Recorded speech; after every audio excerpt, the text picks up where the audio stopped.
ஏ பணியாய் அருள்வாய் தேடும் கயமாமுகனை செருவில் சாடும் தனியானை சகோ. திருச்சிற்றம்பலம். சக்கரவர்த்தி தவராச யோகி என்னும் மிக்க திரு மூலனருள் மேவுநாள் என்னாள். திருச்சிற்றம்பலம். தென்னாடுடைய சிவனை போற்றி, என் நாட்டவர்க்கும் இறைவா போற்றி, வெற்றிவேல் முருகனுக்கு அரோகர. திருச்சிற்றம்பலம். அண்டசராசரங்களுக்கெல்லாம் அதிபதியாக விளங்கக்கூடிய முருகப்பெருமானுடைய ஒப்பற்ற கருணையினாலே அருள்மிகு கமல விநாயகர் சத்சங்கமும் புரசை திருநெறி கழகமும் இணைந்து மிகச் சிறப்பாக நிகழ்த்தி வருகின்ற இந்த திருமந்திர வேள்வியில் 4ஆம் தந்திரத்தில் நிறைவாக 2 சக்கரங்களை இன்றைய தினம் சிந்திப்பதற்கு திருவருள் கூட்டியிருக்கிறது. வழிபாட்டிலே கும்பத்திலே வைத்து வழிபாடு செய்வது, பிம்பத்திலே வைத்து வழிபாடு செய்வது என்கிற முறையில் இந்த பிம்ப வழிபாட்டிலே சக்கரத்தை வைத்து வழிபாடு செய்கின்ற முறையையும் நம்முடைய நாயனார் நமக்கு எடுத்து கூறுகின்றார். அதிலே பல சக்கரங்களை பற்றி சொல்லி வந்தவர். இதிலே குறிப்பாக சக்தியினுடைய சக்கரங்களாக பல சக்கரங்களை நமக்கு அறிமுகப்படுத்தி வழிபாட்டிலே அந்த சக்கரங்களை தங்கத்தகட்டிலோ அல்லது வெள்ளி தகட்டிலோ அல்லது தாமிர தகட்டிலோ அந்த சக்கரங்களை பதிவு செய்து அவற்றையே நாம் வழிபடு நிலையிலே அமைத்து பூசை செய்வதற்கான நெறிமுறைகளை சொல்லி நிறைவாக உள்ளத்திலே அது எப்படி கொண்டு அமைத்து கொள்ள வேண்டும் என்ற செய்திகளை எல்லாம் சொல்லுகிறார். வழிபாடு என்பது நமக்கும் இறைவனுக்கும் உள்ள உறவை, நெருக்கத்தை நாம் நிலைநிறுத்தி கொள்வது. இறைவனோடு நமக்கு உறவு இருக்கிறது, அவர் நமக்கு வேண்டியவர், நமக்கு நம்முடைய நலனிலே அக்கறை உடையவர், நம் மீது அன்பு செலுத்துகிறவர், நம் மீது கருணை வைக்கிறவர், நம்முடைய துன்பங்களுக்கெல்லாம் அவர் வழிகாட்டுகிறவர், நன்மைகளை அடைய செய்கிறவர் என்கின்ற இந்த நினைவுகள் தான் நாம் அவரை வழிபாடு செய்வதற்கு அடிப்படை காரணம். எனவே நம்முடைய வழிபாடு என்பது பெருமானுக்கும் நமக்கும் இருக்கக்கூடிய உறவை பலப்படுத்துவதும் ஸ்திரப்படுத்துவதும் உறுதிப்படுத்துவதும் ஆகும். வழிபாட்டிலே பெருமானை நாம் அந்நியமாக கருதாமல், நம்மில் அவர் வேறானவர் என்று கருதாமல், நமக்கும் அவருக்கும் நீண்ட நாளைய உறவு, அந்யோன்யமான உறவு இருக்கிறது என்று கருதித்தான் நாம் வழிபாட்டை செய்ய வேண்டும். அவர் நமக்கு மிகவும் வேண்டியவர் என்று கருதி கொள்ள வேண்டும். எனவே அப்படிப்பட்ட வழிபாட்டிலே நெருக்கம் மிக வேண்டும் என்று சொன்னால் அந்த நெருக்கத்திற்காகத்தான் நம்முடைய பெரியவர்கள் எல்லாம் பெருமானோடு நமக்கு இணக்கமான உறவு வேண்டும். அந்த உறவு இணக்கமான உறவாக இருக்கிற போது நம்முடைய குறைகளெல்லாம் நாம் மிகச் சுலபமாக பெருமானிடம் ஒப்படைக்க ஏதுவாக இருக்கும். பொதுவாகவே ஒரு பெரியவரை பார்த்தால் நாம் என்ன செய்வோம்? நம்மிடம் இருக்கக்கூடிய குறைகளை அவரிடம் மறைத்து கொள்ள வேண்டும் என்று கருதுவோம், இல்லையா? ஒரு பெரியவர் வருகிறார், நம்ம வீட்டுக்கு வருகிறார் அப்படின்னு சொன்ன உடனேயே வீட்டில் இருக்கக்கூடிய அழுக்கு துணிகள் இதையெல்லாம் வெளுத்தில் மறைத்து, இல்லையா, அதெல்லாம் எங்கேயாவது ஒரு மூலையில், தெரியாத மூலையில் அது உள்ளுக்குள்ளே போட்டு டப்பாவில் போட்டோ அல்லது கூடையில் போட்டோ மூடி வச்சுட்டு, அப்புறமா எந்தெந்த விஷயம்லாம் அவருக்கு தெரியக்கூடாதோ அதையெல்லாம் மறைச்சிட்டு, எந்தெந்த விஷயம்லாம் அதிகமாக தெரியணுமோ அதையெல்லாம் ரொம்ப பளிச்சுன்னு காட்டி, இப்படி நாம் அதை செய்வோம். ஏன்னா நம்முடைய குறைகள் அது பெரியவருக்கு தெரியக்கூடாது என்று நினைப்போம். ஆனால் இந்த பெரியவர்கிட்ட நம்ம எந்த குறையையும் மறைக்க முடியாது. ஏன்னா நமக்கு தெரியறதுக்கு முன்னாடி நம்ம குறை அவருக்கு தான் தெரியும். அதனால் அவர்கிட்ட போய் குறைய மறைக்க வேண்டிய அவசியமெல்லாம் கிடையாது. இப்படித்தான் நான், அதான் எனக்கு தெரியுமே பாரு அவர், இப்படித்தான் நான் என்ன பண்ணுறது, இதுக்கு என்ன வழி சொல்லு என்று இணக்கமான உறவு. அதில் பொய்மை இருக்கக்கூடாது, இல்லையா? அது அங்கே பொய்மைக்கே இடம் இல்லை. அந்த பொய்மை கலவாத உறவு, பொய் இல்லாத உறவு, அந்த உறவை வலுப்படுத்துவது தான் வழிபாடு. அப்படி ஒரு உறவை ஏற்படுத்தி கொள்வது தான் வழிபாடு. எனவே நம்முடைய வழிபாட்டிலே நாம் நம்முடைய உறவை இணக்கமாக மாற்றிக்கொள்கிறோம். சுவாமிகிட்ட வந்து நாம் ரொம்ப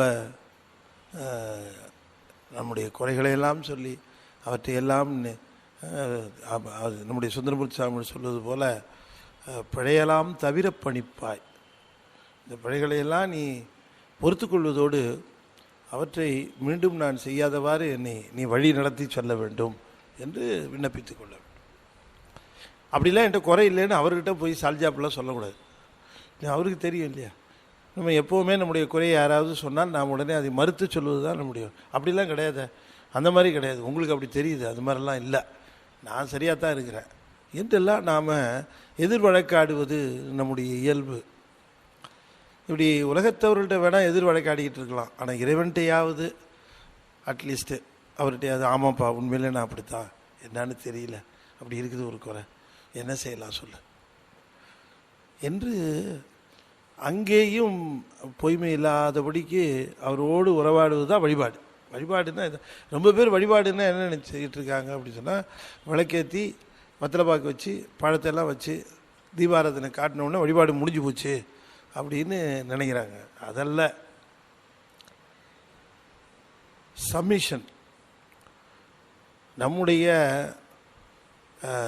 செயல்கள், மொழிகள், நினைவுகள் எல்லாவற்றையும் ஒப்படைத்தல்.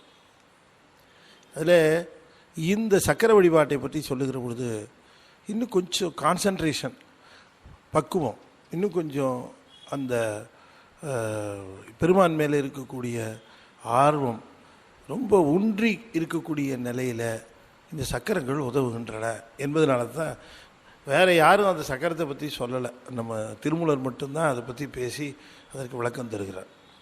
அதனால் இன்றைய தினம் 2 சக்கரங்களை பற்றி நாம் பார்த்தோம்னா இந்த ஓரளவு இந்த சக்கரங்களை பற்றி பேசுகிற 4ஆம் தந்திரம் நமக்கு நிறைவாகிறது. சக்கரங்களை பற்றி பேசுகிற 4ஆம் தந்திரம் கிரியையை பற்றி பேசுகிறது. அதுதான் நம்ம அடிப்படையாக தெரிந்து கொள்ள வேண்டும். கிரிகை என்பது பெருமானிடம் நாம் செய்கின்ற வழிபாடு. 2 சக்கரங்களை பற்றி பேசுகிறார். ஒன்று புவனாபதி சக்கரம், இன்னொன்று நவாக்கரி சக்கரம். 2 சக்கரங்களை பற்றி பேசுகிறார். புவனாபதினா புவனை அல்லது புவனம், பதி சக்கரம் அப்படின்னு பிரிச்சுக்கணும். புவனம் அப்படின்னா உங்களுக்கு தெரியும், தனு கரண புவன போகங்கள் அப்படின்னு நாம் சொல்லுகிறோம். தனு கரணங்கள், உடம்பும் கரணங்களும். உடம்பு கரணங்கள் ஏன் பிரித்தாங்கன்னா, உடம்பு தூளம், கரணம் சூட்சமம். உடம்பு தெரியும், மனசுக்கே தெரியும். உடம்பு தூளம், உடம்புக்குள்ளே இருக்கக்கூடிய மனம் சூட்சமம். அதனால தான் அதை கரணம் என்று சொன்னார்கள். எனவே அந்த தனு கரண. அடுத்தது புவன போகங்கள். புவனங்கள் என்று சொன்னால் எல்லாமே சூரிய சந்திர அடங்கின இந்த அண்டத்தை பற்றி பேசுகிறார். பூமியோடு தொடர்புடைய அண்டங்கள், இது மாதிரி எத்தனையோ புவனங்கள் உண்டு. இந்த புவனங்களில் இந்த புவனத்தில் இந்த சூரிய சந்திர குடும்பத்திலிருந்து, இந்த பூமியை சேர்ந்ததிலிருந்து, இதை சுற்றி இருக்கக்கூடிய கோள்களிலிருந்து இவற்றை அமைத்த இந்த முறை, இது முழுக்க புவனம் என்று. இந்த புவனத்திற்கு அதிபதியாக இருக்கிறவள் புவனை அல்லது புவனா. நம்ம பேர் வைக்கிறது வழக்கம், புவனா என்றும் புவனை என்றும் பேர் வைப்போம். அதெல்லாம் அம்பாளுடைய பெயர். அதாவது புவனம் என்று சொல்லக்கூடிய இந்த புவனத்திற்கு அவள் தலைவியாக இருக்கிறாள், அதனால புவனம். இதில் பதி என்று ஒன்று வந்திருக்கிறது. பதி என்று சொன்னால் பதியை உடையவள். பதி என்று சொன்னால் சிவனை குறிக்கும். பதி என்றால் சிவன் தான் குறிக்கும். அவனுக்கு எல்லா உயிர்களிலும் பதிந்து இருக்கிறவன், அதனால் பதி என்று பெயர். எல்லா உயிர்களிலும் பதிந்து இருப்பதனாலே அவனுக்கு பசுபதி என்று பெயர். பசுக்கள், பசு கூட்டத்தில் அவன் பதிந்து விளங்குவதனால அவன் பசுபதி. அவன் ஒருத்தருக்கு தான் பசுபதினு பேர். ஏகன் அநேகன் இறைவனடி வாழ்க. ஏகனாக இருக்கிறான், ஆனால் அநேகனாகவும் இருக்கிறான். எல்லா உயிர்களிடத்தும் பதிந்து விளங்குகிறான்.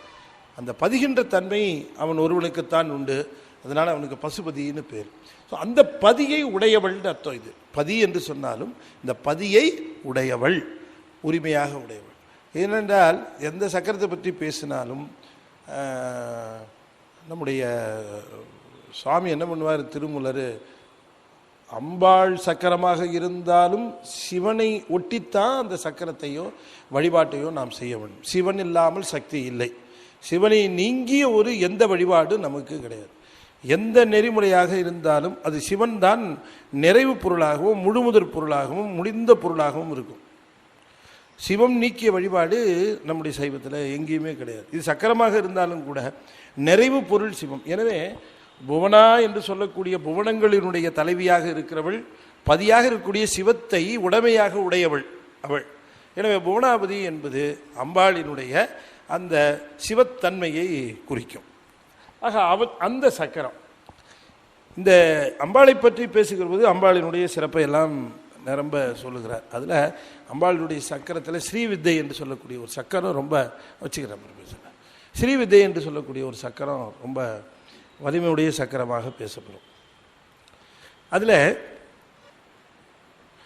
லலிதா த்ரீசத ஸ்தோத்திரம், அதாவது 300 300னா 300 நாமங்களை கொண்ட ஒரு கோவை, அம்பாளினுடைய 300 நாமங்களை கொண்ட கோவை லலிதா த்ரீசத ஸ்தோத்திரம் என்று அதை சொல்லுவார்.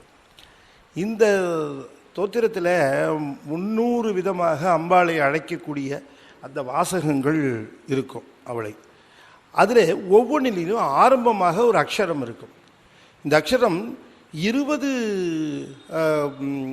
நாமாவளி அல்லது நாமங்கள் அல்லது 20 நாமங்களுக்கு ஒரு அக்ஷரமாக இருக்கும்.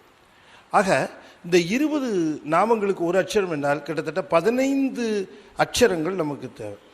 இந்த 15 அக்ஷரங்களும் அடங்கிய ஒரு தொகுதி ஒரு மந்திரமாக விளங்குகிறது. அதை பஞ்சதச அக்ஷரம், பஞ்சதசாட்சரி என்று சொல்வார்கள். பஞ்சதசாட்சரி, பஞ்சதசாட்சரி அப்படிங்கிறது 15 அக்ஷரங்களை உடைய ஒரு மந்திர கோவை. இந்த 15 மந்திரத்திலேருந்து எடுத்து ஒரு அக்ஷரத்துக்கு 20 நாமா, ஒரு அக்ஷரத்துக்கு 20 நாமா. இது 15, இது ஒரு அக்ஷரத்துக்கு 20, 15 × 20 300. ஸோ அதுதான் 300 தான் திரிசா ஸ்தோத்திரங்கிறது. அந்த 300 ஆமாங்க. இந்த பஞ்சதசாட்சரி என்று சொல்லக்கூடிய 15 அக்ஷரங்களை உடைய இந்த கோவையைத்தான் அடிப்படையாக வைத்து இந்த ஓணாபதி சக்கரத்தை அவர் செய்கிறார். இதில் இந்த 15 எப்படின்னா ககாரத்தில் ஒரு 5, சகாரத்தில் 6, ஹகாரத்தில் 6, சகாரத்தில் 4, 15. இந்த காவை அடிப்படையாக வைத்த எழுத்துக்கள் அக்ஷரங்கள் ஒரு 5, ஹாவை அடிப்படையாக வைத்த அக்ஷரங்கள் 6, சாவை அடிப்படையாக வைத்த அக்ஷரங்கள் 4, மொத்தம் 5 6 11 15. இந்த 15 அக்ஷரங்களை முக்கியமாக பஞ்சதசாட்சரி இந்த எழுத்துக்களை எடுத்துக்கொண்டு இதனுடைய அடிப்படையில் ஒரு நமக்கு ஒரு சக்கரம் செய்து தருகிறார். இந்த சக்கரத்தை எப்படி செய்ய வேண்டும், எப்படி நமக்கு அமைத்து கொள்ள வேண்டும் என்று சொல்லுகிற பொழுது இதற்கு ஒரு பாடலும் சொல்லுகிறார். அந்த பாடலை சொல்லுகிற பொழுது அதற்கு முன்பாக இந்த பூசிக்கும் போது புவனாபதி தன்னை, இந்த ஒரு பாட்டில் இந்த குறிப்பாக இதை எப்படி செய்ய வேண்டும் என்பதை குறிப்பாக சொல்கிறார். பூசிக்கும் போது புவனாபதி தன்னை ஆசற்ற அகத்தே ஆவாகனம் பண்ணி பேசி பிராண பிரதிட்டை செய்து, இது இந்த நிறைவாக இந்த சக்கரத்தை அமைக்கிற முறையை சொல்லிட்டு கடைசியாக சொல்லுகிற பொழுது தேசுற்று நீ தியானம் பண்ணே என்று, தேசுடையானை தியானம் பண்ணே என்று நிறைவு செய்கிறார். என்ன அப்படின்னு கேட்டால் வேற ஒன்றும் இல்லை, உள்ளே இருக்கிறவனை உணர்றதுக்கு வெளியில் செய்து அதில் நமக்கு நம்முடைய அந்த அதை கவனிக்கின்ற அந்த ஆர்வமானது மிக மிக அன்பு மிக மிக அங்கிருந்து உள்ளே ஒளிவிட ஆரம்பித்து உள்ளே ஒரு விளக்கம் தோன்ற ஆரம்பிக்கும். அதனால் தியானத்தில் கொண்டு போய் முடிவுறதா சொல்லுகிறார். தேசுற்று அங்கு தியானம் பண்ணே என்று தான் சொல்லுகிறார். அப்போ என்ன சொல்லுகிறார் என்று சொன்னால், முதல்ல சக்கரம் பண்ணிக்கோ. எப்பவுமே எப்படி அந்த வழிபாடு அமைய வேண்டும் என்று சொன்னால், வழிபாட்டிலே ஒரு கும்பம் குணம் அல்லது பிம்பம், ஒரு உருவம், அந்த உருவம் படமாக இருக்கலாம், சித்திரமாக இருக்கலாம், அல்லது ஒரு சக்கரமாக கூட இருக்கலாம். அதில் இப்போ நாம் ஆவாகனம் பண்ணையாக வேண்டும், அதாவது பெருமானை அதிலே வரவழைக்க வேண்டும். அதற்குரிய மந்திரங்களை நாம் சொல்லுகிற பொழுது நம்முடைய கும்பத்திலோ அல்லது இந்த சக்கரத்திலோ அந்த மறைமொழிகளாக இருக்கக்கூடிய மந்திரங்களை சொல்லுகிற பொழுது அந்த தெய்வத்தை அதிலே நாம் இறக்குகிறோம். சரி, இறக்கின பிறகு என்ன பண்ணணும்? அதை தாபிக்கணும், நிறுத்தணும். நம்ம இப்போ நம்ம வீட்டுக்கு ஒரு பெரியவங்களை வீட்டுக்கு வரவழைக்கிறோம். முதல்ல நம்ம வீட்டுக்கு வரவழைக்கணும். ஐயா நம்ம வீட்டுக்கு வாங்க அப்படின்னு வரவழைக்கணும். ரொம்ப அழகாக சொல்லுவார் இளையான்குடி மாறநாயனாரில். இளையான்குடி மாறநாயனாரில் சொல்லுகிற பொழுது எப்படி இந்த அடியார்களுக்கு அன்னம்பாலிக்க வேண்டும் அப்படிங்கிறத சொல்லுவார். அதுதான் நமக்கு பாடம், லெசன். எப்படின்னு சொன்னால், நம்ம அடியார்களுக்கு எப்படி அன்னம்பாலிப்பது அப்படின்னா இளையான்குடி மாறநாயனாரில் எப்படி சொல்லியிருக்கோம் அப்படி தான். என்ன அப்படின்னு கேட்டால், ஆரம் என்பு புனைந்த ஐயர்தம் அன்பர் என்பதோர் தன்மையால் நேர வந்தவர் யாவராயினும், நேர வந்தவங்க யாராயிருந்தாலும் அவர்களெல்லாம் சிவபெருமானுடைய அடியார்கள் என்றே முதல்ல கருத வேண்டும்.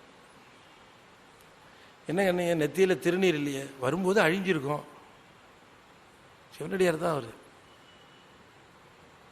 இல்லைங்க அவர் திருநீர் பூசுற மாதிரி தெரியல பேச்சு. இல்லைங்க அவர் உள்ளே இருக்கார்ல சிவா, அவர் சிவனடியார் தான். அவர் சொல்றார், நேர வந்தவர் யாவராயினும், அவரை பசியாற்ற வேண்டும் என்று கருதுகிறார். அவர்கிட்ட போய் நேராக போய் பசிக்குது, உங்களுக்கு பசிக்குதா, சாப்பிடலாமா, வரீங்களா, சாப்பாடு போய் எங்கே இருக்குது, நாங்கள் வரவங்களுக்கெல்லாம் சாப்பாடு போடுவோம், நீங்கள் வந்தீங்கன்னா பந்தியில் 2 இலை காலியாக இருக்குது, வரீங்களா அப்படின்லாம் கூப்பிடக்கூடாது. எல்லாருமே சாப்பாட்டுக்கு வீங்கினோன்னா என்ன? அதனால் என்ன செய்வாராம் இளையான்குடி மாறநாயனார், என்ன செய்வாராம், முதல்ல அவர்கிட்ட போய் செவிப்புலத்து ஈர மென் மதுர பதம், அன்பா கனிவா 2 வார்த்தைகளை அவருடைய திருச்செவியில், ஐயாவை பார்த்தா ரொம்ப களைச்சி போயிருக்க மாதிரி தெரியுது, வெளியூர் போல் இருக்குது, உங்களை பார்க்குற பொழுதே ரொம்ப ஒரு அந்யோன்யமாக தெரியுது, ரொம்ப மகிழ்ச்சி. ஐயா நீங்கள் நம்ம வீட்டுக்கு வந்தால் சிரம பரிகாரம் பண்ணலாம், எங்கள் வீட்டில் சுத்தமான உணவு வகைகள்லாம் நாங்கள் செய்துட்டு உங்களை மாதிரி அடியார்களுக்காக தான் காத்துக்கிட்டு இருப்போம், எங்களுக்கு பாக்கியம் இருக்குமானால் நீங்கள் கையை நினைக்கலாம், நீங்கள் சாப்பிட்டீங்கன்னா நாங்கள் எவ்வளவோ தவம் செஞ்சுருக்கோன்னு அர்த்தம், வர முடியுமா அப்படி கேட்பாங்க. செவிப்புலத்து ஈர மென் மதுர பதம், ஈர மென் மதுர பதம், இவ்வளோ போடுறாரு அடிமொழி. அப்புறமா என்ன பண்ணுவாங்களா, அவங்க இப்படி கூப்பிட்டா வராமல் இருப்பாங்களா?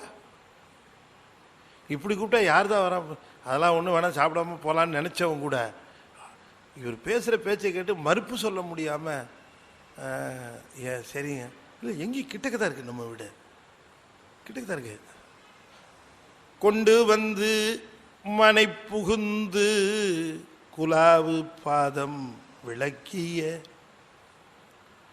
மண்டு காதலின் அதனத்திடை இருத்தி அர்ச்சனை செய்து, வந்தவர்களை சிவமாவே கருதிடுறது, இதுதான் பாவனைன்னு பேர். இப்போ இது பூசை, இப்போ அவங்க செய்கிறதும் பூசை தான், இதுவும் இதான் ஆவாகனம் பண்ணுறது. கொண்டு வந்து மனை புகுந்து, கொண்டு வர்றது, மனையில் புக வைக்கிறது, உட்கார், இதெல்லாம் என்ன அர்த்தம் அப்படின்னு கேட்டால் இதெல்லாம் ஆவாகனம். குலாவு பாதம் விளக்கிய மண்டு காதலின் ஆதனத்திடை இருத்தி அர்ச்சனை செய்து, சிவமா கருதி அர்ச்சனை பண்றது, இதை தாபித்தல் பேரு, நிலை பெறுமாறு செய்தல், நிலைத்தல். வந்தவங்களை கொஞ்சம் முகம் சுச்சா கிளம்பி போயிடுவாங்க, சாமி வந்ததுக்கப்புறம் ஆவாகனம் பண்ணதுக்கப்புறம் அங்கே நிலை பெறுமாறு செய்யணும், அதுக்கு தாபனம்னு பேர்.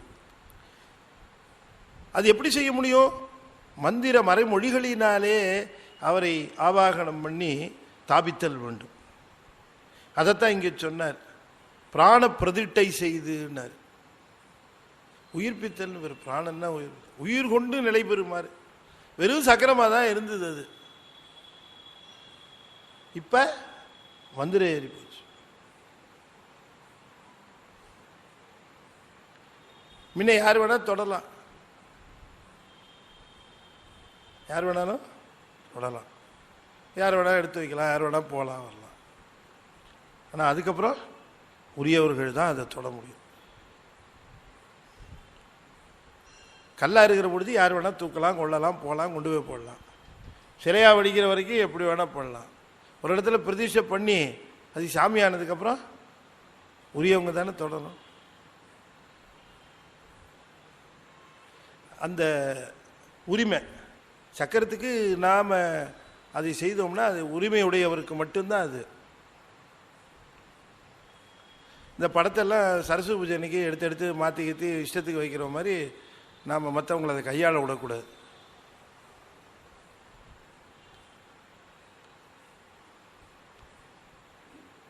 மண்டு காதலின் ஆதனத்திடை இருத்தி அர்ச்சனை செய்து உண்டி 4 வித நைவேத்தியம் உபச்சாரம். உண்டி 4 விதத்தினில் 6 சுவைத்திரத்தினில் ஒப்பிலா அண்டர் நாயகர் தொண்டரிச்சையில் அமுது செய்ய அளித்துள்ளார். அவங்க அந்த மாதிரி பண்ணும்போது அது வந்திருக்கவங்க சிவமாவே தெரியும். அவங்களுக்கு அது சிவமும் காட்டும். வந்திருக்கிறவருக்கு ஒன்றும் தெரியாது, ஆனால் அது சிவம் காட்டும். இந்த ஆனந்த அனுபவத்தை கொடுக்கும். இவங்க அனுபவிப்பாங்க. அதை வந்திருக்கிறவர் சாதாரணமானவர்னு புறத்தே இருக்கிறவர்கள் நினைப்பாங்க. வந்திருக்கவர் கூட நினைப்பார், என்ன நமக்கு இவ்வளோ மரியாதை கொடுக்குறாரு, நம்ம சாதாரண ஆள் தானே அப்படின்னு நினைப்பாங்க. ஆனால் விஷயம் வேற. இவர் சிவமாக பாவிச்சதால சிவம் அங்கே வந்துடும். அவருக்கு மட்டும்தான் தெரியும் அந்த சிவம், மற்றவர்களுக்கு அது தெரியாது. மற்றவர்களுங்க அவருக்கே தெரியாதுங்கிற வந்திருக்கவருக்கு, அப்புறம் மற்றவங்களுக்கு அவருக்கே தெரியாது. ஆனால் சிவம் அந்த பாவனைக்காக அத்தனை ஆனந்தத்தை கொடுக்கும். அதுபோல கும்ப பிம்பங்களிலே ஆவாகனம் பண்ணி மறைமொழி மந்திரங்களினாலே தாபனம் செய்து இந்த தாபித்த பிறகு சன்னிதானம்னு ஒன்று இருக்கு. அப்புறம் சந்நிரோதனம்னு சொல்லுவாங்க. அது தமிழில் சொன்னால் அது முகநோக்கம், கொண்டு கோடல் அப்படின்னு சொல்லுவாங்க. அது இதுதான் அந்த இளையான்குடி மாறநாயனர் இதில் பார்த்தீங்கன்னா இந்த அடியார்களை இருக்க பண்ணி அவர்களுக்கு செய்கின்ற முறை. அதுக்கப்புறம் உபச்சாரம். இந்த உபச்சாரங்களை செய்தால் உள்ளத்தில் ஒளிவிட ஆரம்பிச்சிருமா. இந்த புறத்தை தானே செய்கிறோம்னு இல்லை, உள்ளத்தில் அது ஒளிவிட ஆரம்பிக்கும்னார். ரொம்ப அற்புதமாக அந்த பாட்டை சொன்னார். நீ புவனாபதி பூசிக்கும் போது புவனாபதி தன்னை தேசுற்றிடவே தியானம் பண்ணேனார். கடைசியில் ஒளி பெறவே தியானம் பண்ணே, தேசுற்றிடவே தியானம் பண்ணே. பூசிக்கும் போது புவனாபதி தன்னை ஆசற்ற அகத்தே ஆவாகனம் பண்ணி, அதுக்கப்புறம் பேசி பிராண பிரதிட்டை செய்து தேசுற்றிடவே தியானம் பண்ணே. தேசுற்றிடவே, தேசுன்னா ஒளியின் அர்த்தம். அப்ப முதல்ல ஆவாகனம், அதுக்கப்புறம் தாபனம்,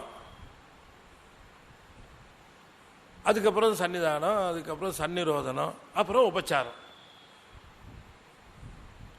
இத்தனையும் அந்த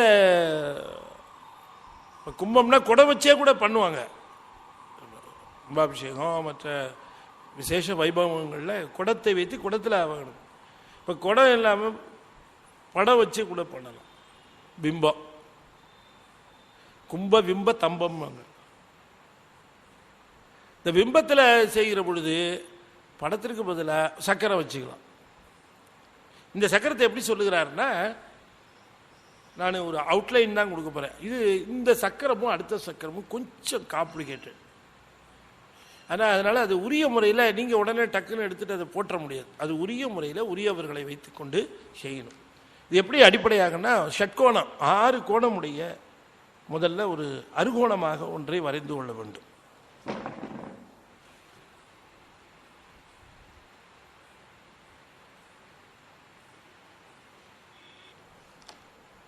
6 கோணத்தில் ஒரு சக்கரம் ஷட்கோணத்தில் வரைஞ்சிருக்கிறோம். 6 கோணம் 1 2 3 4 5 6 கோணம். அதை சுற்றி ஒரு வட்டம். அந்த 6 மூலைகளையும் தொடுமாறு ஒவ்வொரு திசைக்கும் 4 திசை, 4 கோண திசை, வடக்கு தெற்கு மேற்கு கிழக்கு, வடக்குக்கும் கிழக்குக்கும் வடகிழக்கு, கிழக்குக்கு தெற்கு தென்கிழக்கு, தெற்குக்கும் மேற்குக்கும் தென்மேற்கு, மேற்குக்கு வடக்கு வடமேற்கு. ஸோ அப்படி ஒவ்வொன்றுக்கும் ஒரு ரொம்ப அழகாக போடல நான், எனக்கு அழகாக இது ஒரு தாமரை இதழ் போடணும். ஒவ்வொரு தாமரை இதழ் 6 திசைகளுக்கு, ஒரு திசைக்கு ஒன்றாக 6 தாமரை இதழ்களை போடணும். அவர் என்ன சொல்லுகிறார் என்று சொன்னால், இந்த அறைகள் முழுவதும் ஸ்ரீம் ஹ்ரீம் என்று சொல்லக்கூடிய ஒலிகளை நிரப்பிக்கொள்ள வேண்டும்.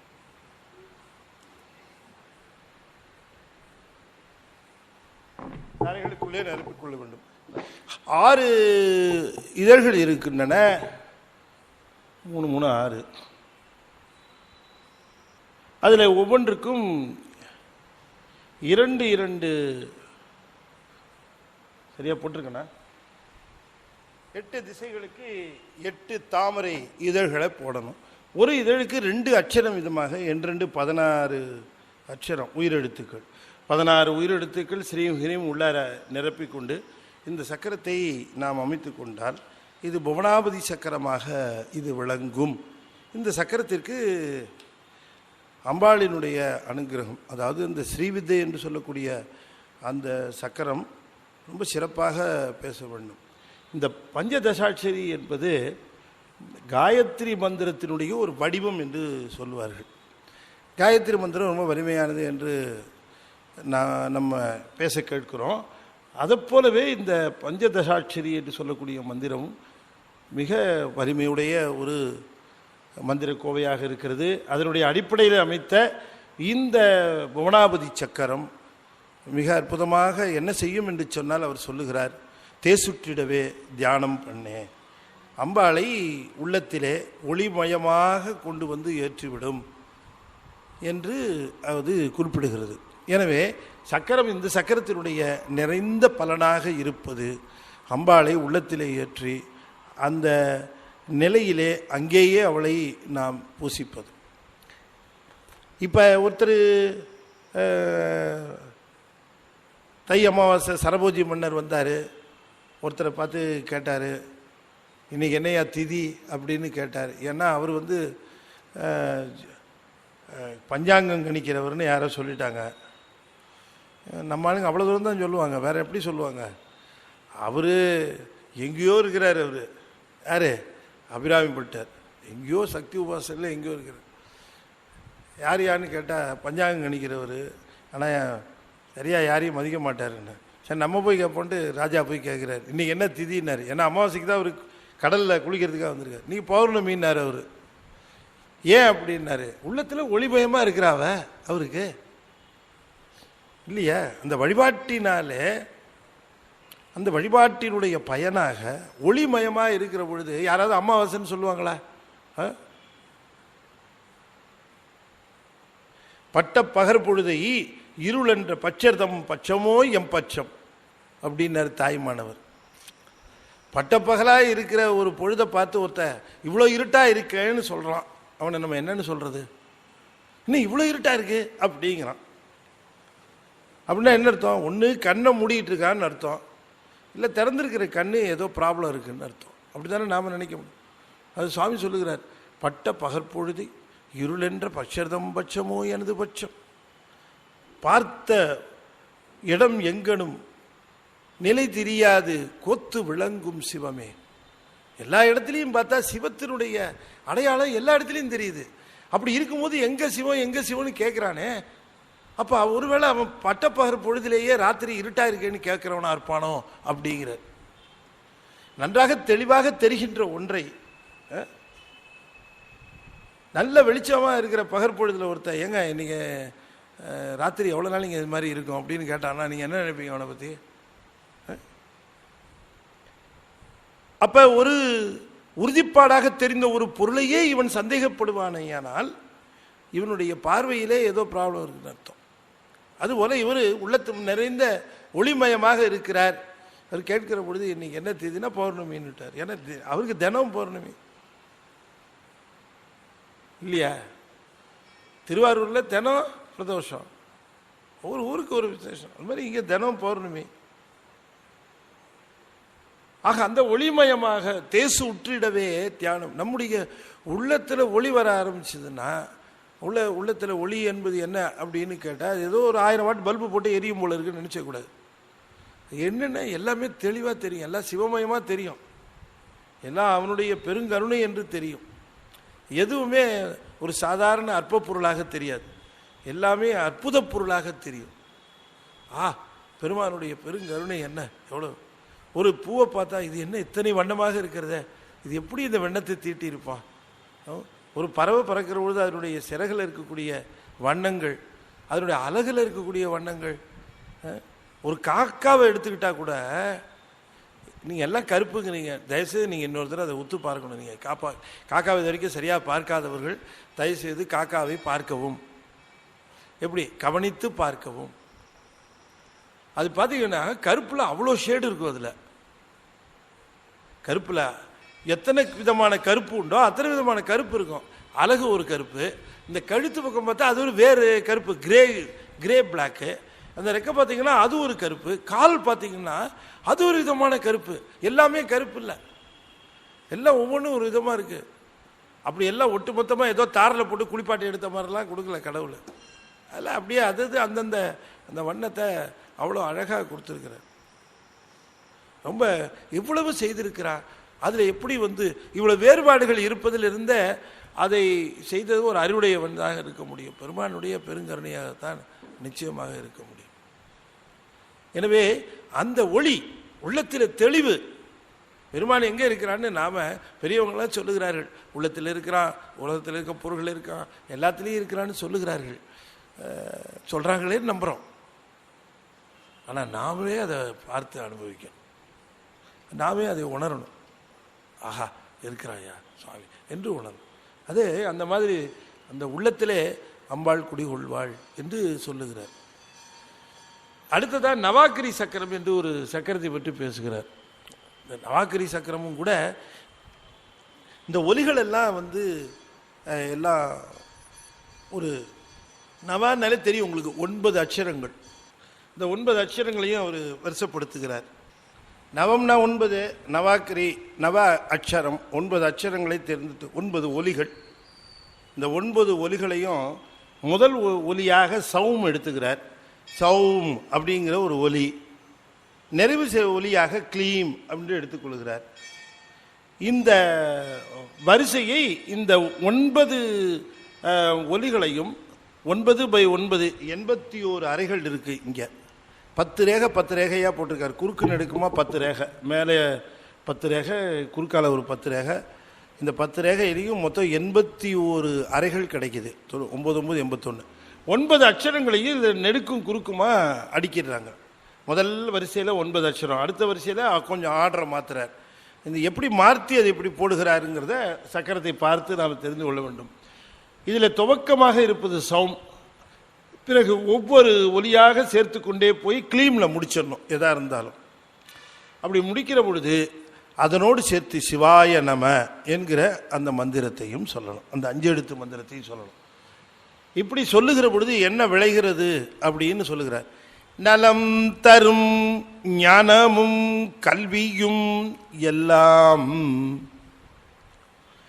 நலம் தரும் ஞானமும் கல்வியும் எல்லாம், உரம் தரும் வல்வினை உம்மை விட்டு ஓடி, சிரம் தரும் தீவினை செய்வது மாற்றி, வரந்தரும் சோதி வாய்த்திடும் காணே, வரம் தரும் சோதி வாய்த்திடும் காணே, உரம் தரும் வல்வினை உம்மை விட்டு ஓடி, சிரம் தரும் தீவினை செய்வது மாற்றி வரந்தரும் சோதி வாய்த்தது காணே. வரம் தரும் சோதி வாய்த்திடும் காணே. நலம் தரும் கல்வியும் நலம் தரு ஞானமும் நலம் தரும் ஞானமும் நலம் தரும் கல்வியும் நலம் தரும் எல்லாமும் எல்லாம் தனம் தரும் கல்வி தரும் ஒரு நாளும் தளர்வறியா மனம் தரும் தெய்வ வடிவும் தரும் நெஞ்சில் வஞ்சமில்லா இனம் தரும் நல்லன எல்லாம் தரும் அன்பர் என்பவர்க்கே கணம் தரும் பூங்குழலாள் அபிராமி கடைக்கண்களே. அபிராமி கடைக்கண்களே தனம் தரும் அபிராமி கடைக்கண்களே கல்வி தரும் அபிராமி கடைக்கண்களே தளர்விலா மனம் தரும். கடைக்கண் பார்வை. அருணகிரிநாதர் சொல்றாரு,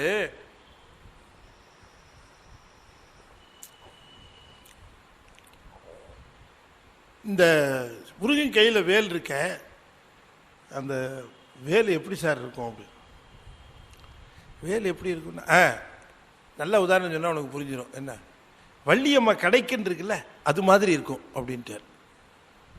வள்ளியம்மா கடைக்கன் மாதிரி இருக்கும். பருத்த முலை சிறுத்த இடை வெளுத்த நகை கருத்த குழல் சிவத்த இதழ் மரச்சிறுமி விழிக்கு நிகராகும். மரச்சிறுமி விழிக்கு நிகராகும். இந்த வேலு பகைவர்களை தாக்கும், அடியார்களுக்கு நலம் தரும். அம்பாளாக இருக்கிற அவருடைய கண்கள் நேர்கொண்ட பார்வை எதிரிகளை தாக்கும். கடைக்கண் பார்வை அடியார்களுக்கு வேண்டுவன்ட்டு தரும். நமக்கெல்லாம் கடைக்கண் பார்வையே போதும், கைத்தாப்பில் போய் நிற்கக்கூடாது. அதனால தான் நமக்கு என்ன பண்ணாங்க, சாமிக்கு இந்த பக்கம் ஒரு தடுப்பு, அந்த பக்கம் ஒரு தடுப்பு போட்டு இப்படி நில்லு. நான் விஐபி சார், நேராக தான் நிற்பேன்னா நின்றுங்க. உன்னை யாரும் காப்பாற்ற முடியும்? விஐபின்னா போய் நேராக நிற்கணுமா? பக்கத்தில் தான் நிற்கணும். ஏன்னா பக்கத்தில் தான் கடைக்கண் பார்வை கிடைக்கும்.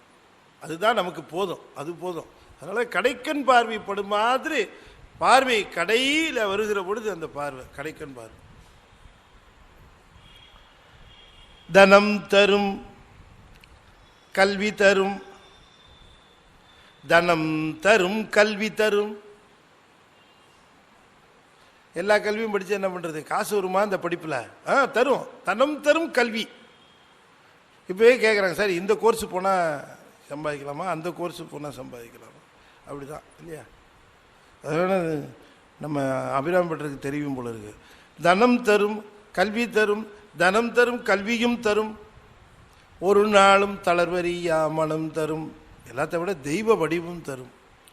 நெஞ்சில் வஞ்சமில்லா இனம் தரும். யாருக்கு? அன்பர் என்பவர்க்கே கணம் தரும் பூங்குழலாள் அபிராமி கடை கண்களே. அந்த நலமெல்லாம் தருமா இந்த நவாக்கிரி சக்கரம். நலமிகு ஞானமும், நலமிகு ஞானம்னாரு. ஞானம் வந்துட்டா சில பேர் என்ன பண்ணுவான், அதில் என்னென்னலாம் குறுக்க விட்டு போடலான்னு பார்த்து உற்சாகத்தனத்தை அதுக்கு யூஸ் பண்ணுவான். ஞானம் என்பது நலத்தின் வாய்ப்பட்டதாக இருக்கணும். கொஞ்சம் அருள் வந்துருச்சுன்னா, லேசாக வந்துருச்சுன்னா போதும், உடனே ஆசிரமம், மடம், டிக்கெட்டு, உண்டியல், முன்னால் அண்டா எல்லாம் ஆரம்பிச்சிடறோம். இந்த நவாக்கிரி என்பதும் அம்பாளுக்கு உரிய சக்கரம் தான்.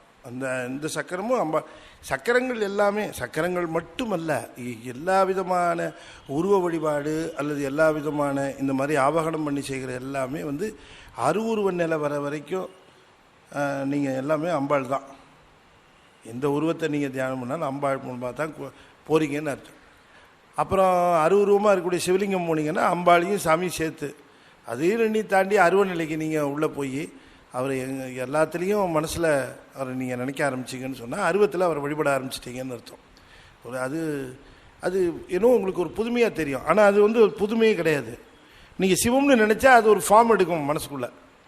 அது ஒரு நம்முடைய சிந்தையிலேயே அந்த உணர்வு நம்ம பெறுவோம். இந்த உணர்வு வடிவமாக இருக்கிறது தான் உண்மையான சிவம். நம்ம நினைக்கிற பொழுது ஒரு உணர்வு வடிவமாக அவர் நமக்கு தென்படுவார்.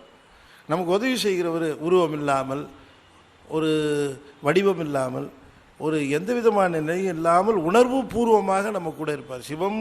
அதுக்கு தான் இந்த மந்திரத்தை நம்ம சொல்கிறதுக்கு காரணமே. நமச்சிவாய மந்திரம் சொல்லி சிவாய நம்ம மந்திரம் சொல்கிறதே எதுக்குன்னு சொன்னால், நீங்கள் உங்களை உருவத்திலேருந்து மேலே கொஞ்சம் கொஞ்சமாக கொண்டு போய் அருவத்தில் கொண்டு நிறுத்துறதுக்கு தான். அப்போ நீங்கள் எங்கே நின்றாலும் எங்கே நினைத்தாலும் அது அப்படியே வந்துடும். மகாயோகி ரத்ன சபாபதி பிள்ளைன்னு ஒருத்தர் இருந்தார், நான் என்ன சொல்லியிருக்கிறேன். அவர் வாரியார் சுவாமியே சொல்லுவார். வாரியார் சுவாமி அவர்கிட்ட பேசி கொண்டு இருக்கிற பொழுது சில பாடல்களுக்கெல்லாம் பொருள் கேட்பாராம்.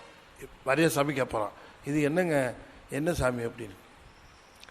நள்ளிருளில் நட்டம் மயின்றாடு நாதனேன்னு சொல்லுகிறார்களே சாமி, அது என்ன அர்த்தம் அப்படின்னு வாரியார் சாமி ரத்ன சபாபதிட்டே கேட்பாராம். அவர் அதுக்கு ஒரு பொருள் சொல்லுவாராம். இவர்கிட்ட பொருள் சொல்லிக்கிட்டே இருக்கும்போது டக்குன்னு போயிடுவாராம். எங்கே போனாருன்னு தெரியாது, எய்த்தாப்புல தான் இருக்காரு. பேச்சு நின்று போயிடும், மூச்சு கூட வராது, கம்ப்ளீட்டாக அப்படியே உட்காந்துருப்பாராம். நிலை குத்தி போயிடுமோ பார்வை சில சமயம், அவ்வளோதான். அப்படின்னா லாக் ஆகிட்டாருன்னு அர்த்தம். வாரியார் எழுதுகிறாரு, நினைத்தா சிவத்தோடு ஒன்றுகிற, உணர்வோடு ஒன்றுகிற மிகப்பெரிய யோகி அந்த மாயோகி ரத்ன சபாபதி பிள்ளை அப்படின்னு எழுதியிருக்கார். அவர் அந்த மாதிரி ரொம்ப அபூர்வமான மனிதர். உணர்வோடு ஒன்றுதல், அந்த உணர்வோடு ஒன்றுதல் என்பது தான் சிவத்தினுடைய உண்மையானது. அந்த சிவத்தை உண்மையாக உணர்ந்து உணர்வோடு ஒன்றுகிற அந்த நிலையை தருவதற்குத்தான் இந்த படிநிலைகள்லாம்.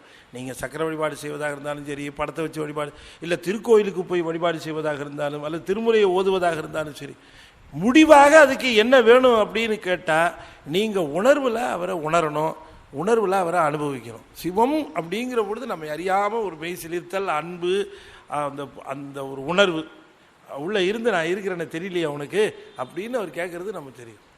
அந்த உணர்வுக்கு நாம் வரணுங்கிறது தான் நம்முடைய ஞானிகளுடைய நோக்கம். இதுலேயே நின்றுடக்கூடாது. இதெல்லாம் படிகள் தான், எல்லாமே படிகள் தான். அதனால தான் இந்த படியில் வருகிற பொழுது ரொம்ப ஜாக்கிரதையாக, படியையே நாம் சென்று சேர வேண்டிய இடம்னு உட்காந்துடக்கூடாது. சில பேர் படியில் உட்கார்றத ரொம்ப சந்தோஷமாக நினச்சி உட்காருவோம். படியில் உட்கார்றது முடிவா இல்லை, அது ஒரு படி தான். எனவே அந்த படிநிலை, இந்த சக்கரங்கள் இவற்றை செய்கிற பொழுது இன்னும் கொஞ்சம் அதிகமான அதை ஊன்றி நாம் நம்முடைய உணர்வானது பெருகுவதற்காக அமைந்த சாதனங்களாக இவை அமைந்திருக்கின்றன. கிட்டத்தட்ட 13 தலைப்புகளில் பல்வேறு விதமான சக்கரங்களை எல்லாம் அவர் இந்த சக்கர வழிபாட்டில் நமக்கு தந்தார். அடிப்படையாக என்ன சொல்லுகிறார் என்று சொன்னால், எந்த விதமான ஒரு இடையிலே பலன் வந்தாலும் கூட அது சிவனால் தர வந்தது என்பதை மறந்துவிடக்கூடாது. அதனால் ஞானம் கூட நமக்கு வந்தது என்று சொன்னால் அது சிவனால் வந்த ஞானம்தான்.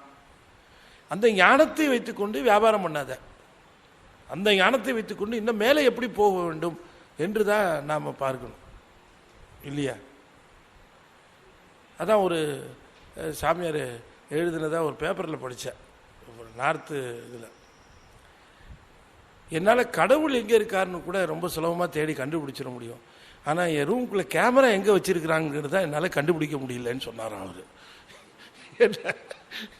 அப்படி ஒரு ஞானத்தினுடைய உணர்வினுடைய அந்த ஒன்றி போகிற அந்த நிலையில் பெறுகின்றவை எல்லாம் தன்னுடைய சாமர்த்தியத்தினாலையும் தன்னுடைய முயற்சியினாலையும் வந்ததுன்னு எந்த நேரத்திலையும் நினைக்கக்கூடாது. இன்னைக்கு இவ்வளோ கொடுத்துருக்கிறாரு இவர், இன்னைக்கு இவ்வளோ தந்திருக்காரு, எல்லாம் சிவம் தர வந்தது என்று நினை. பட்னத்தார் சொன்னார், எல்லாம் சிவம் தர வந்தது என்று நினை. அதுதானே அப்படி நினைக்கிறார். அப்படி நினைக்கிற பொழுது ஒரு விஷத்தை போட்டு அதை கொடுக்குற போது தெளிவாக தெரியுது, அதில் அது கொடுத்துருக்கிறது, நம்ம கொடுத்துருக்கிறது நஞ்சு அப்படிங்கிறது தெரிகிறது. அந்த உணர்வு சிவத்தோடு ஒன்றுகிற பொழுது கிட்டக்க பகையும் அண்ட முடியாது, பொய்மையும் அண்ட முடியாது. நீங்கள் சிவத்தோடு ஒன்றி இருக்கிற பொழுது உங்களுக்கு பகையோ அல்லது பொய்மையோ உங்களை வந்து அண்ட முடியாது. எங்கேருந்து வரும் பொய்யே? சிவத்தோடு ஒன்றி இருக்கிற பொழுது. நான் சொல்லியிருக்கேன்னு நினைக்கிறேன். ஒரு குருநாதர் சீடர்களோடு வந்துக்கிட்டு இருந்தார். நடுக்காடு. அவர் எப்போவுமே தியானம் பண்ணி இந்த பெருமானோடு ஒன்றுவார். நேரம் ஆச்சு. சரி, அப்படியே உட்காந்துட்டார். அப்படியே ஒன்றிட்டார். அவ்வளோதான், முடிஞ்சு போச்சு. அந்த அவசரம் வந்ததுன்னா, அந்த பெருமானுடைய நினைப்பு வந்துருச்சுன்னா, எங்கே இருக்கிறாங்க, எங்கே உட்காந்துருக்காங்க என்னன்னே தெரியாது. அப்படி போய் அதில் ஒன்றிடுவாங்க. அப்படி ஒன்றிட்டாராம். சீடர்கள்லாம் சுற்றிட்டு இருந்தாங்க. சிங்கம் ஒன்று வந்துருச்சு. சிங்கம் வந்த உடனே இவர் தான் ஒன்றி இருக்காரு. இவரெல்லாம் சுற்றி இருக்கிறவங்க என்ன பண்ணுவான்? சிங்கத்தை போனோம், துண்டை காணும், துணியை காணுன்னு அவன் ஓடி ஆளாளுக்கு ஒரு மரத்து மேலே ஏறிட்டான். மரம் உச்சியில் போய் உட்காந்துட்டான். சிங்கம் வந்தது, இவரை ஒரு ரவுண்ட் அடிச்சுது. இப்படி பார்த்தது, அது போயிடுச்சு. அது ஏன்னு சொன்னால், இது ஏதோ அதுக்கு ஒரு ஒவ்வாத பொருள் மாதிரி தெரிஞ்சுது. அதனால ஒன்றும் தொந்தரவு பண்ணல, அது பாடி போயிடுச்சு. அப்புறமா இவர் அந்த தியானம் கலைஞ்சார். கிருகிருன்னு அத்தனை பேரும் மரத்தில் இருந்தவங்களாம் இறங்கின உடனே அவருக்கு தியானம் கலைஞ்சது. சாமி, நீங்கள் தியானத்தில் போயிட்டு உள்ளே போன உடனே ஒரு சிங்கம் வந்துருச்சு சாமி அப்படின்னு. அப்படியா அப்படின்னார். ஆமாம் சாமி, என்ன உங்களுக்கு அது கூட தெரியாமல் நீங்கள் இருந்தீங்க சாமி, பயப்படாம. ஆனால் நாங்கள்லாம் தெரியுமே, ஆளுக்கு ஒரு மரத்தில் ஏறி இருப்பீங்களேன்னாரு. ஆமாம் சாமி, எல்லோரும் ஏறிட்டோம். சரி வாங்க அப்படின்னு கூட்டிகிட்டு போனார். ஊருக்குள்ளே போன உடனே ஒரு உள்ளே நுழைஞ்சோடனே ஊர் எல்லையிலேயே அந்த ஊரில் என்ன விசேஷமாக கொசு தான் இருக்கும் போல இருக்குது. ஒரு கொசு வந்து குருநாதர் மேலே வந்து உட்காந்து கடிக்க ஆரம்பிச்சு. இந்த கொசுவை பார்த்த உடனே துள்ளி குதிச்சார். ஐயோ, கொசுன்னு குதிச்சார். சீடர்களுக்கெல்லாம் ஒன்றும் புரியல. என்ன சாமி, சிங்கமே வந்தது, நீங்கள் பயப்படல, இந்த கொசுவை பார்த்து பயப்படுறீங்களேன்னாரு. சிங்கம் வந்த போது சாமியோட இருந்தேன், கொசு வரபோது உங்களோட இருக்கிறேனே, அதுதான் பயப்பட்டேன், வேற ஒன்றும் இல்லைன்னு. அப்போ யாரு கூட இருக்கிறாங்கிறத பொறுத்து தான் பயம். எப்போவுமே நம்ம சாமியோட ஒன்றி அந்த உணர்வோடு இருந்தோம்னா நமக்கு யாரும் கெடுதலே பண்ண முடியாது. அதனால் அந்த உணர்வு, அது சிவ உணர்வுன்னு பேர். இதுக்கு அந்த சிவ உணர்வு பெறுவதற்குத்தான் நம்ம இத்தனையும் செய்கிறோம் அப்படிங்கிறத நம்ம மறந்துடக்கூடாது. ஆனாலும் ஆட்டோமேட்டிக்காக சில விஷயங்கள் தானாக வரும். நலம் தரும் ஞானமும் கல்வியும். இந்த ஞானங்கிறது பரஞானம், கல்விங்கிறது அபரஞானம். ரெண்டும் தேவை. பரஞானங்கிறது அனுபவம். ஆக இந்த உணர்வு, சிவ உணர்வு நமக்கு அதிகமாக தரக்கூடிய நூல்களில் திருமந்திரம் தான் முதன்மையில் நிற்கும். திருமந்திரத்தினுடைய அமைப்பு முறையை பார்த்தீங்கன்னு சொன்னால், நம்மளை அவர் கைப்பிடிச்சு கூட்டிகிட்டு போகிறதே எதுக்குன்னு கேட்டால், இந்த சிவ உணர்வை நாம் பெறுவதற்கு. அதுக்கு ரெண்டு வழி. ஒன்று அபரஞானம், இன்னொன்று பரஞானம். அபரஞானம் பரஞானம் இந்த ரெண்டையும் தான் சிவபெருமானுடைய திருவடிகளாக சொல்லுவாங்க. அந்த அபரஞானம் என்பது கல்வி ஞானம். கல்வி ஞானங்கிறது ஒரு பாச ஞானம் தான். பாசமாக இருக்கக்கூடிய பொருள், அதாவது புத்தகம், சொற்பொழிவு, இந்த மாதிரி விஷயங்களில் கேட்டு தெரிந்து கொள்வது, இது அபரஞானம்னு பேர். பரஞானம் என்பது நாமே அனுபவித்து அனுபவத்தாலே உணர்ந்து கொள்வது. அதுதான் எப்போவுமே உயர்வு. இந்த அபரஞானம் பரஞானம் என்று சொல்லக்கூடிய இந்த இரண்டு ஞானத்தை தான் ஞானமும் கல்வியும்னாரு. இந்த கல்வி என்பது அபரஞானம், இந்த ஞானங்கிறது பரஞானம். பரம்னா உயர்ந்ததுன்னு அர்த்தம், அப்புறம்னா ஆனா போட்டால் கொஞ்சம் கீழேன்னு அர்த்தம் இல்லையா? அதே தான். இந்த இரண்டு விதமான இந்த அபரஞானம் பரஞானம் என்று சொல்லுவது, இதை நாம் பெறுவதற்குரிய சாதனமாக விளங்குவதில் திருமந்திரம் ரொம்ப முன்னணியில் நிற்கிறது. நமக்கு அனுபவத்தை, சிவானுபவத்தை விளைவிப்பதற்கும் சிவ உணர்வை நாம் பெறுவதற்கும் தான் சுவாமி திருமந்திரத்தில் ரொம்ப முயற்சி எடுக்கிறார். அதனால் அவர் சொல்லுகிறவை சில சமயங்கள் நமக்கு கொஞ்சம் புரியாதபடியாக இருக்கும் போல தெரிஞ்சாலும், நம்ம கைப்பிடித்து அடுத்து போகுது போல் சக்கரங்களில். இப்போ இந்த சக்கரம் சொல்கிறார், இந்த சக்கரமே இந்த போனாபதி சக்கரத்தை சொல்லுகிற போதே சொல்லுகிறார், ஸ்ரீவித்தைகள்லாம் ரொம்ப பெருசாக இருக்கும், நீங்கள் இது ரொம்ப மெலிந்தவர்களுக்கு, ரொம்ப எளிமையாக செய்து பலனை அதிகமாக பெறுகிறவர்களுக்கு நான் இதை சொல்லியிருக்கிறேன்னு அவர் கொடுத்துருக்கிறார். சார், பல்வேறு விதமான சக்கரங்கள் இருக்குது, எல்லாத்தையும் போடணும்னு அவசியம் இல்லை. எது உங்களுக்கு சூட் ஆகுதோ அதை நீங்கள் எடுத்துக்கணும். எத்தனையோ விதமான கார்கள் வருது மார்க்கெட்டில், எத்தனையோ விதமான டிவி வருது மார்க்கெட்டில். நீங்கள் எதை போய் வாங்குறீங்க? உங்களுக்கு எது சூட் ஆகுதோ அதை போய் கரெக்டாக வாங்கிக்கிறீங்க இல்லையா? இல்லை மாமனார் கிஃப்டாக கொடுத்தா அதை வாங்கிக்கிறீங்க இல்லையா? அதுபோல் இது சக்கரை உங்களுக்கு எது சூட் ஆகுதோ அதை நாம் தேர்ந்தெடுத்த ஒரு சக்கரம் தேர்ந்தெடுத்தால் போதும். சும்மா எல்லாத்தையும் ஒன்றுன்னு அவசியம் இல்லை. இது வரைக்கும் எத்தனையோ சக்கரங்கள் சொன்னேன். இதில் உங்களுக்கு எது அப்ளை ஆகுது, எது உங்களுக்கு அப்பீலிங்காக இருக்கோ அதை எடுத்துக்கிட்டு அந்த சக்கரத்தை போட்டு உரிய முறையில் நீங்கள் பூசையில் செய்ய ஆரம்பிக்கிற பொழுது கொஞ்சம் கொஞ்சமாக உணர்வு மேலோங்கி போய் கான்சன்ட்ரேஷன் அதிகமாகி பெருமானோடு ஒன்றுகிற உணர்வு அது அதிகமாகி கடைசியில் இது மாதிரி எதுவுமே இல்லாமல் சாதனங்கள் எதுவும் இல்லாமல் அந்த பேரை சொல்லுகிற மாத்திரத்திலேயே யாரோ எங்கேயோ சிவா அப்படின்னு கூப்பிட்டா டக்குன்னு இங்கே பதறுது உள்ளம். ஐயோ சிவா இங்கே பக்கத்தில் இருக்காரா, இங்கே இருக்கிறாரா என்று அந்த ஒரு சொல்லு உணர்வை ஏற்படுத்துது, கிளறுகிறது அல்லவா அந்த உணர்ச்சியை, இல்லையா? குழந்தைய ஸ்கூலில் விட்டுட்டு வீட்டுக்கு வந்த பிறகு குழந்தை பேரை சொல்லி யாராவது கூப்பிட்டாங்கன்னா நமக்கு உடனே நினைப்பு எங்கோ ஓடுது. யாரையோ கூப்பிடுறாங்கன்னு நினைக்காது, நம்ம குழந்தை பேர் இல்லையா இது அப்படின்னு நம்ம நினைப்பு வரும். அதுபோலத்தான் நமச்சிவாயம் சிவாய நம்ம 5 எழுத்து எல்லாமே நம்மளை அப்படியே கொஞ்சம் கொஞ்சமாக உணர்வு நிலைக்கு கொண்டு போகிறதுக்கு தான். நாம் அந்த உணர்வு நிலைக்கு போகணும். அந்த உணர்வுனால அனுபவிக்கிறோம். அந்த உணர்வு நிலையில் அனுபவிக்க போகிற நேரத்தில் நமக்கு பகை கிடையாது. அதனால தான் சொன்னார் சுவாமி சொல்லுகிறார், இந்த ஞானம் கல்வி மட்டுமல்ல, எல்லாமும் தருவது மட்டுமல்ல, இந்த உரமான தீவினை இருக்கிறது வல்வினை, இந்த வல்வினை உம்மை விட்டு ஓடிட. இந்த உரமானதுன்னா வலிமையான அந்த வினை, அந்த வினை ஓடிடும். அது மட்டுமல்ல, இந்த ஒளிச்சக்தியாக பெருமான் அங்கே உள்ளே இருக்கிற அந்த நேரத்தில் அந்த வரம் தரும், அந்த வரத்தை தருகின்ற அந்த பெருமானே வாய்த்து விடுவான் உனக்கு. அந்த நேரத்தில் தீவினை கிடையாது, பகை கிடையாது, எதுவுமே இருக்காது என்று சொல்லுகிறார். இந்த உணர்வு தான், உணர்வோடு ஒண்டி இருக்கிற பொழுது பகை நீங்கி இன்பம் பெருகும். அந்த இன்பத்தை நீங்கள் யார்கிட்டையும் ஷேர் பண்ணக்கூட முடியாது. அது அவரவர் அனுபவிக்கிற அந்த நிலை தான்.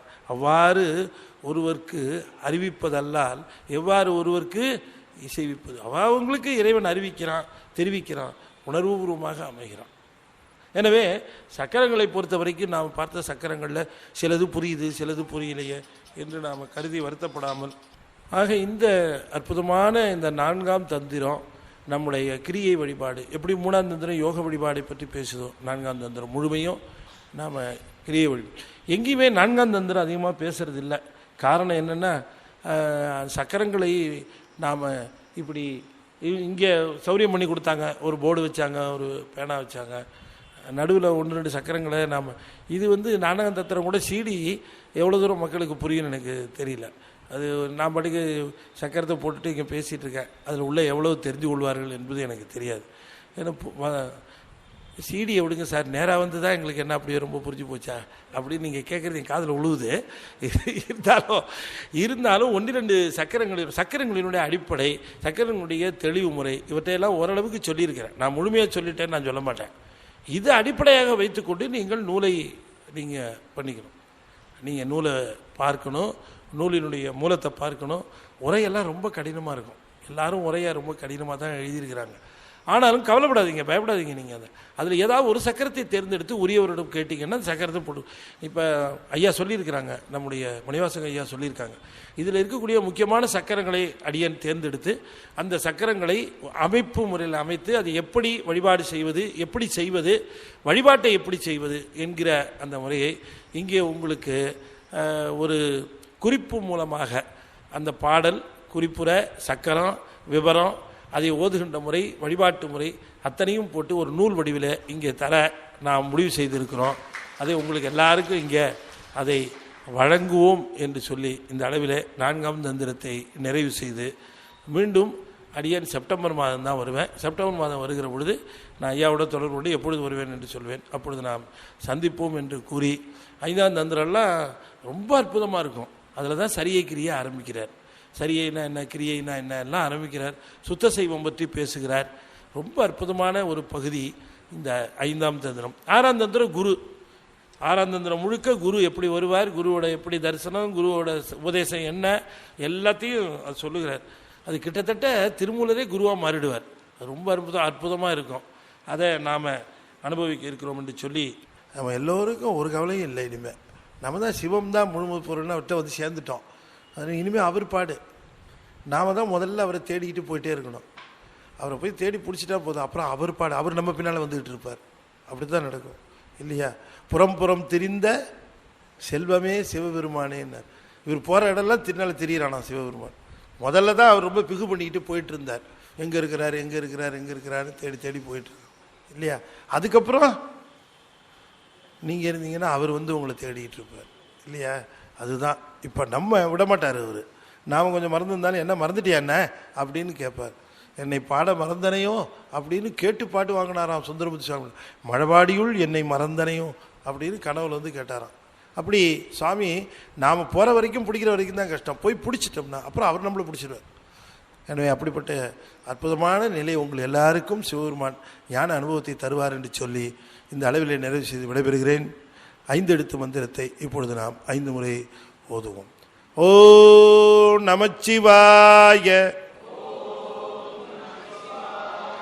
ஓ நமச்சிவாய, ஓ நமச்சிவாய, ஓ நமச்சிவாய, ஓ நமச்சிவாய. தென்னாடுடைய சிவனே போற்றி, எந்நாட்டவர்க்கும் இறைவா வெற்றிவேல் முருகனுக்கு. திருச்சிற்றம்பலம்.